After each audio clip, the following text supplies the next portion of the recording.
Kali ini saya bersama dengan rekan saya Pak Parjo.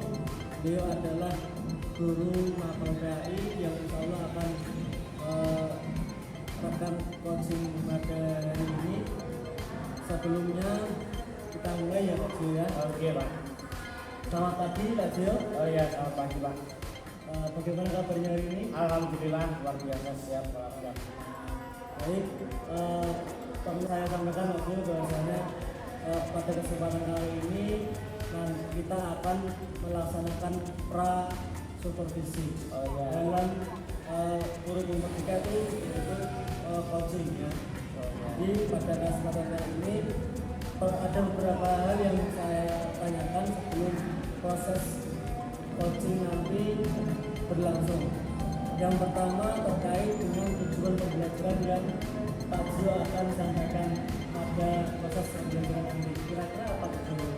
Ini kan saya mengambil PAD Pak, kelas 5 ya. Kebetulan materinya ini tentang Quran surat Al-Baqarah ayat 254 dan Ali Imran ayat 64. Nanti akan saya sampaikan materi tentang surat tersebut. Jadi akan menyampaikan tentang Quran surat Al-Imran itu ya. Al-Imran dan Al-Baqarah. Terkait dengan area pengembangan potensi peserta didik dalam pembelajaran ini, kira-kira area potensi yang manakah yang Pak Jo tuju? Kalau saya sendiri itu lebih ke pengetahuan dan keterampilan.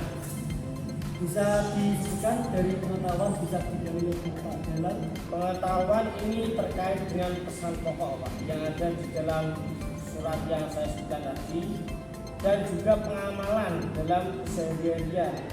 Jadi nanti saya itu menyuruh beberapa siswa untuk meresapi berbagai pesan pokok yang ada di surat ini. nanti membawa kehidupan sehari-hari tadi dalam pesan pokok tersebut Ya. Sekali sehari-hari. Baik, pertanyaan selanjutnya yang saya tanyakan terkait strategi dan model pembelajaran yang Pak Jo pakai dalam pembelajaran nanti. Kira-kira pakai strategi dan model apa? Kalau saya itu lebih cenderung ke ceramah, lebih ceramah. Lebih ceramah. Karena kan ini kan mapel PADB itu butuh pemahaman yang mendetail tentang ayat-ayat Al-Quran. Baik, berarti peserta didik lebih mendengarkan dan memperhatikan apa yang disampaikan gitu ya. Untuk selanjutnya, kira-kira adakah media pembelajaran yang dipakai pada pembelajaran ini? Kalau media yang kami pakai, yang akan saya pakai itu ya paket dari pemerintah, paket dari pemerintah dan juga Al-Quran terjemah dari Kemendikbud. Terus berarti tentu ada media tentu ya seperti Al-Quran terjemah gitu ya. Baik. Selanjutnya terkait waktu pelaksanaan pembelajaran, kira-kira Pak Jo kapan mengambil waktu pembelajarannya? Saya ambil di setelah jam istirahat terakhir Pak, itu tepatnya jam 1 sampai jam 2. Berarti setelah sholat zuhur Ya, setelah sholat zuhur. karena mungkin pas jam PAI-nya dapatnya jam siang. Baik, setelah ini saya mungkin akan masuk ke kelas Pak Jo, melihat Pak Jo mengajar, dan nanti setelah ini ada proses pasca observasi. Oke Pak. Jadi mungkin kita akan kembali dan menggali lebih dalam apa yang kita dapat dalam pembelajaran ini. Oke. Baik, demikian yang bisa kami gali dari proses pra observasi ini. Sampai ketemu pada pasca observasi nanti. Demikian, assalamualaikum warahmatullahi wabarakatuh.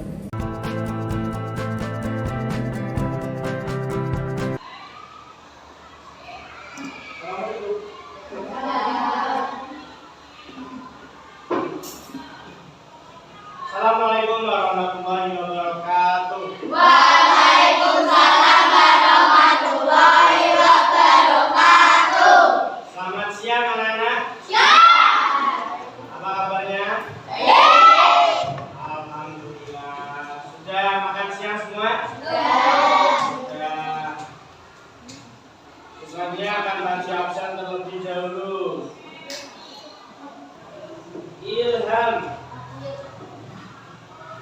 Bisa kalian? Raka Syarif Maulana. Ada yang belum ngaji panggil? Sudah semua ya? Kali ini kita akan belajar mapel PABP ya. Sebelumnya masih ingat pelajaran kita pada minggu kemarin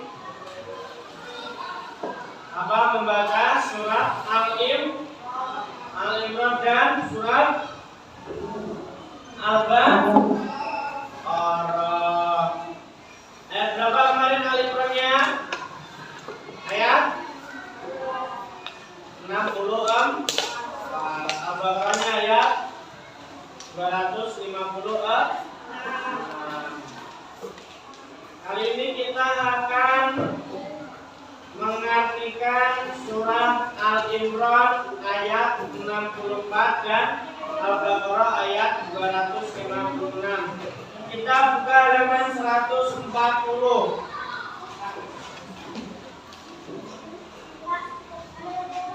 Halaman 140.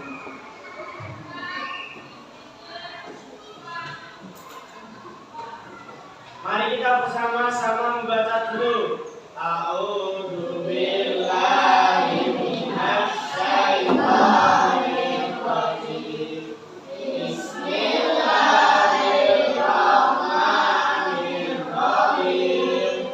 Qul ya ahlal kitabi ta'alau ila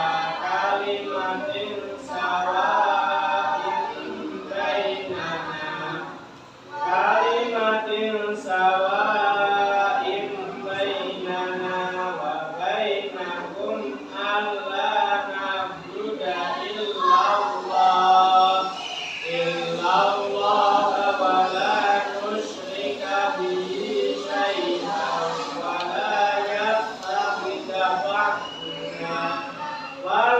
yattakhidha ba'duna ba'dan arbaban min dunillah fa in tawallaw faqulu syahadu bi anna muslimun.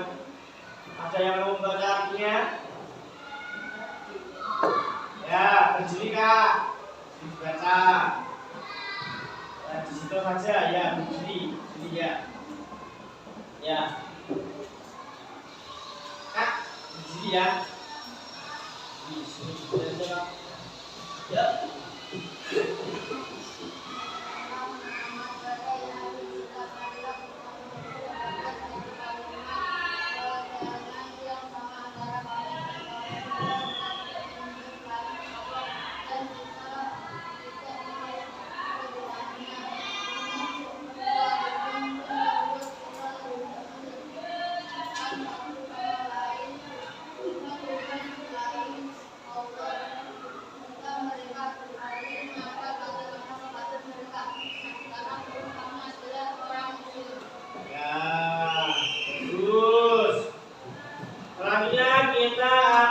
Membaca surah Al-Baqarah ayat 256.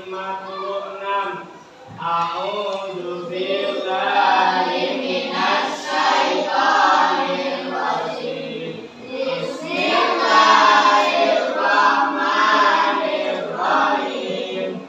La ikraha fid-din. Qad tabayyana ar-rusydu minal ghayy.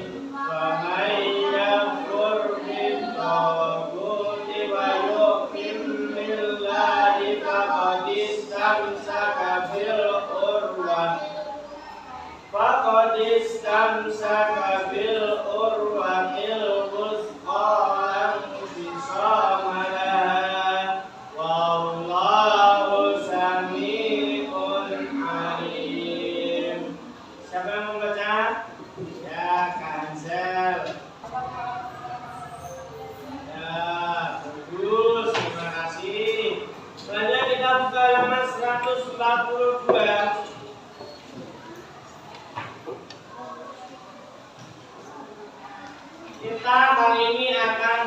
mengajar pesan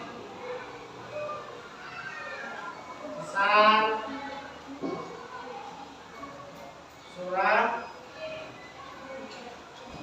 Al-Baqarah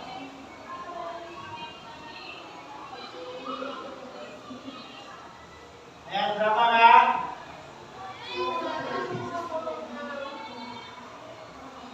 256 dan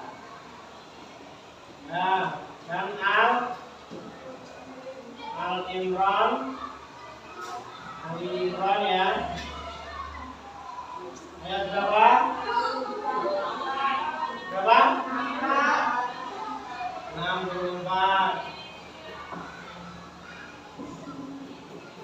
Kita akan belajar tentang Quran surah Al-Imran ayat 64 dan Al-Baqarah ayat 256. Yang pertama Al-Imran terlebih dahulu.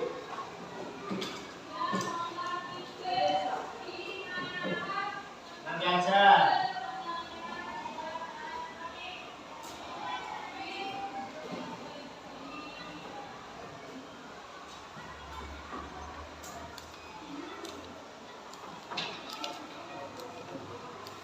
Yang pertama apa?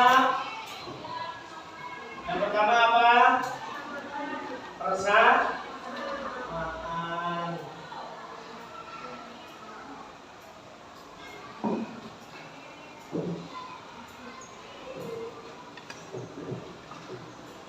Persamaan dibaca Kak. Siapa ya? Kak Mila, mana Kak Mila? Ya, baca persamaan Kak.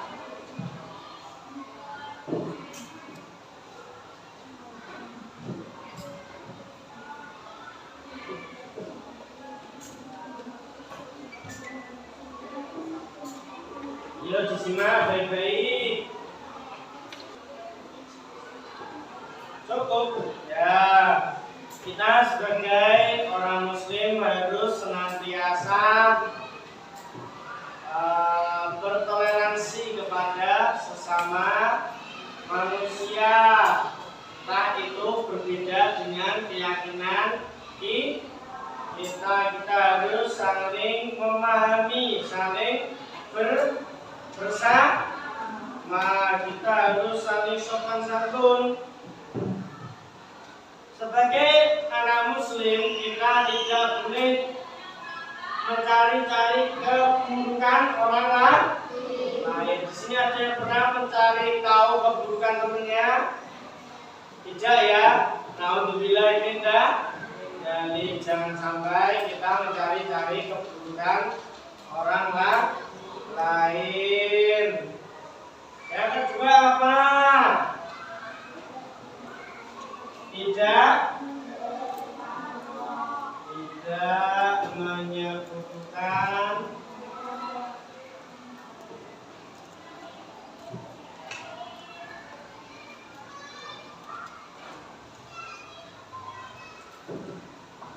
menyebutkan Allah dibacakan.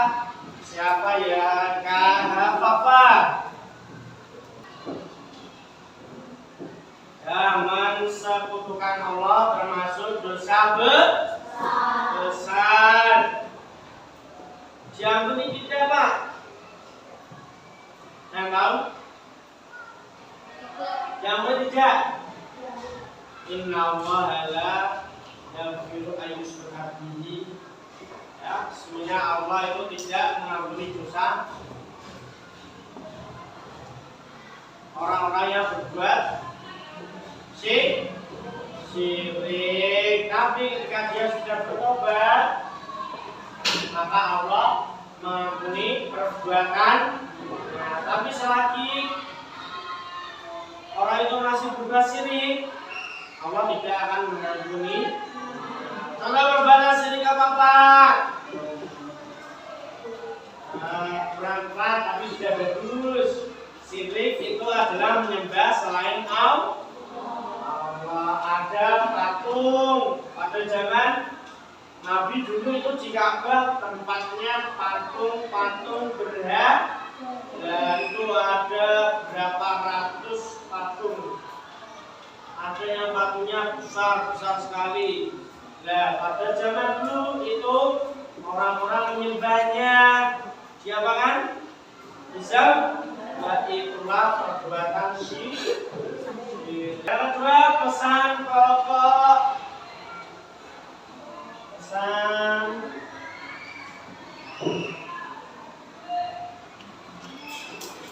pokok surat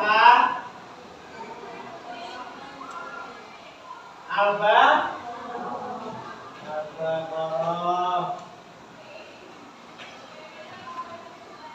Yang berapa?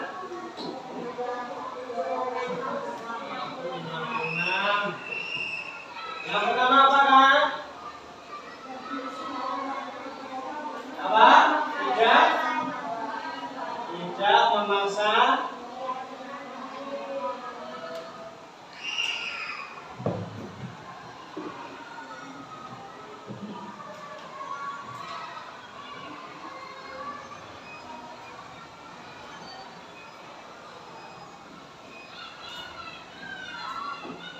Tidak memaksa keyakinan orang lain. Dibaca Kak?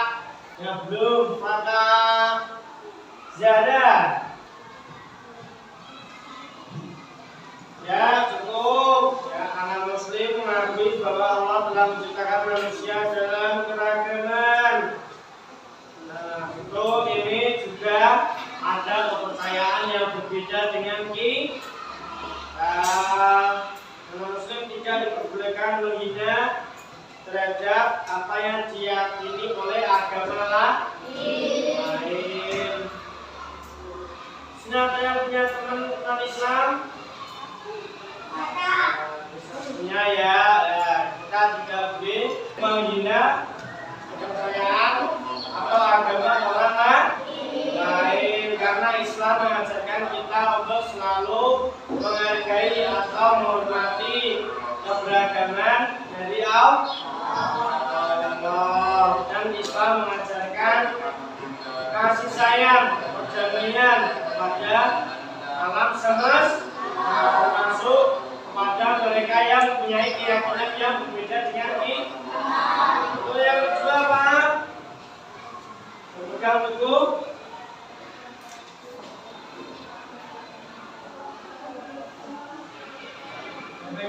teguh pada agama Allah. Dibaca Kak Kamila. Ya, Kalisa.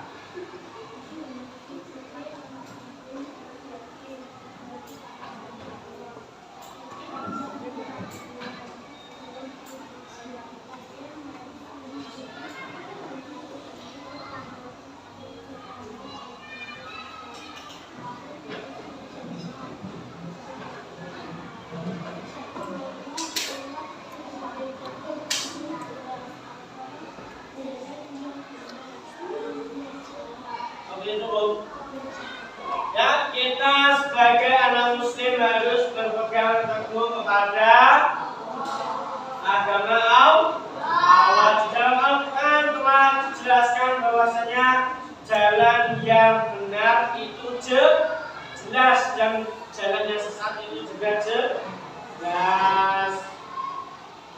Antara kemaksiatan dan perbuatan baik itu jelas. Kemaksiatan apa contohnya Pak? Bermabuk-mabuk dan lain sebagainya. Perbuatan baik apa Kak? Baca halaman 145. Berdasarkan dua ayat di atas, maka kalian harus memiliki sikap yang baik. Ya, mari kita baca bersama-sama. 1. Menyadari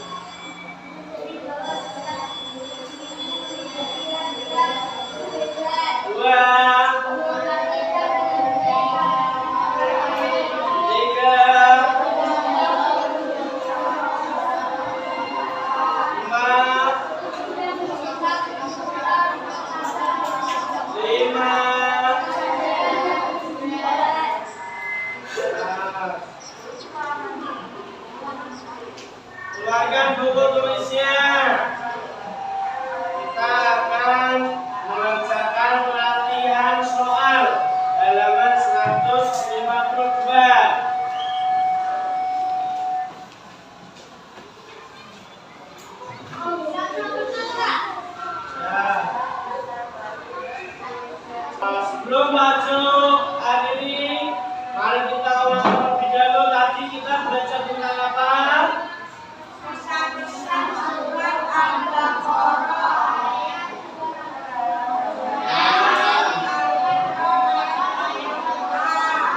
Surah Al-Imran, pesannya ada dua. Yang pertama apa?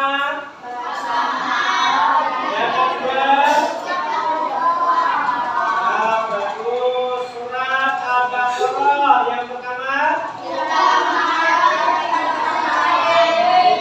Yang kedua. Nah, sampai sini ada pertanyaan? Apa Pak? PR-nya ya semua. Ya ditulis. Nah ya, sekian dari Pak Zul, Pak Jahiris. Wassalamualaikum warahmatullahi wabarakatuh.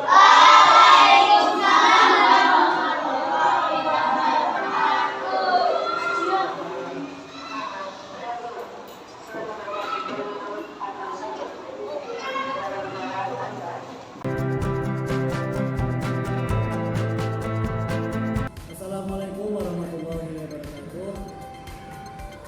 Bertemu kembali dengan kami, saya Muharifin CPT Angkatan 9 Kabupaten Grobogan beserta rekan saya yaitu Pak Praksio. Beliau mengampu mata pelajaran KAI. Pada kesempatan kali ini kami ingin menyambung sebagaimana dalam pra observasi, kemudian observasi, dan kali ini kami akan sedikit berbicara dengan tindak lanjut terkait pasca observasi dalam supervisi akademik. Baik, langsung saja Mas ya. Bagaimana kabarnya hari ini? Alhamdulillah sehat selalu. Alhamdulillah, semoga dalam keadaan sehat selalu. Bagaimana perasaan yang dirasakan setelah observasi? Sedikit Pak, sedikit apa itu grogi sedikit, tapi ya Apakah relax, apakah bagaimana? ya relax seperti biasa Pak. Coba ya kalau kitanya ini kan jam observasi ya kan ada berbeda dengan Itu ada perasaan benar gitu. ya Pak. Itu wajar. Baik, kemudian ada yang beberapa saya sampaikan, mungkin bisa dijawab dan bisa mengambil sisi positif dari percakapan kita. Jadi yang pertama, seperti apa area pengembangan kompetensi yang dilakukan dan bagaimana tahapan-tahapannya.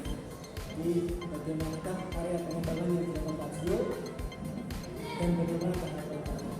Kalau pengembangan sendiri itu kan area pengembangannya itu kan menyeluruh Pak. Jadi setiap siswa itu harus mempunyai tingkat pengembangan pengetahuan yang berkelanjutan Pak. Dari awalnya yang belum paham tentang pemahaman pesan-pesan ayat surat harus meningkat menjadi sudah paham, khususnya pada surat Al-Baqarah dan Al-Imran ini. Dan tahap-tahapannya saya menggunakan metode ceramah ya. Jadi saya sampaikan dulu materinya, bertahap materi dari materi sampai saya cross check juga anak itu sudah paham atau belum. Berarti lebih terfokus pada area pengetahuan. Ya, pengetahuan. Terus Pak Zul, selanjutnya sejauh mana tingkat keberhasilan terkait kegiatan pembelajaran yang Pak Zul lakukan tadi? Setelah saya melakukan latihan soal Pak, itu ternyata presentasinya itu 75% anak itu paham materi, meskipun dalam jenjang yang berbeda-beda. Ada yang 100% komplit besar, dapat nilai 100, ada juga yang 80, 90, ada juga yang masih tarafnya itu masih rendah, pemahamannya itu masih minim. Tentu ini karena aspek mungkin dari lingkungan belajar dan memang dari diri peserta didik itu ya tangkapnya kurang. Berarti memang ada perbedaan penangkapan terkait materi ini. Nah, kemudian kendala-kendala apa yang Pak Zul temui dalam pembelajaran? Wah, kendalanya itu kefokusan anak Pak. Kan metode ini kan ceramah, jadi anak yang kurang tertarik dengan metode ceramah itu ngantuk, cenderung ngantuk dan kurang fokus. Nah, anak yang sudah suka dengan metode ceramah itu mendengarkan dengan detail, dengan fokus itu. Jadi terkait metode ceramah ini memang ada kekurangannya Ya, kekurangannya. terkait dengan kefokusan anak, ketertarikan anak, meskipun ada sebagian memang sudah tertarik dengan metode ini. Ya. Nah, melihat kendala-kendala tadi, bagaimanakah tindak lanjut terkait kekurangan tadi? Mungkin ya kedepannya Pak, saya itu akan menggunakan media-media pembelajaran yang basisnya itu proyektor, terus menampilkan gambar-gambar yang saya print juga itu supaya anak itu lebih fresh melihat depannya itu bukan hanya suara, mendengar suara tapi juga menyaksikan proyektor gambar itu Pak, dan suara audio juga. Berarti dimasukkan teknologi dalamnya Ya, dan bagaimana teknologinya. dihadirkan sebuah proyektor, kemudian animasi-animasi pembelajaran dikemas dengan baik, kemudian peserta didik merasa tertarik dan merasa lebih berwarna di dalamnya. Ya, berwarna. Saya kira sangat bagus. Nah, dengan solusi dan rencana tersebut, nah kira-kira kapan Pak Ji akan mulai mempraktekkan rencana tersebut? Akan saya praktekkan di pertemuan minggu depan. Akan saya praktekkan, ya akan saya siapkan materi pembelajaran beserta alat-alat yang tersedia. Jadi Stasiun, semoga apa yang menjadi solusi dan rencana Pak Jo mampu terlaksana dengan baik sehingga apa yang menjadi tujuan belajar itu tercapai dan seperti merasa terpuaskan dan mencapai apa yang menjadi tolak ukur kesuksesan dari pembelajaran. Terima kasih Pak Jo. Ya, sama-sama Pak. Saya juga terima kasih atas apa itu masukan dan supervisinya supaya saya bisa koreksi diri. Terima kasih banyak. Baik, demikian adalah hasil atau sedikit bincang-bincang kami terkait pasca observasi akademik. Semoga bermanfaat. Wassalamualaikum warahmatullahi wabarakatuh.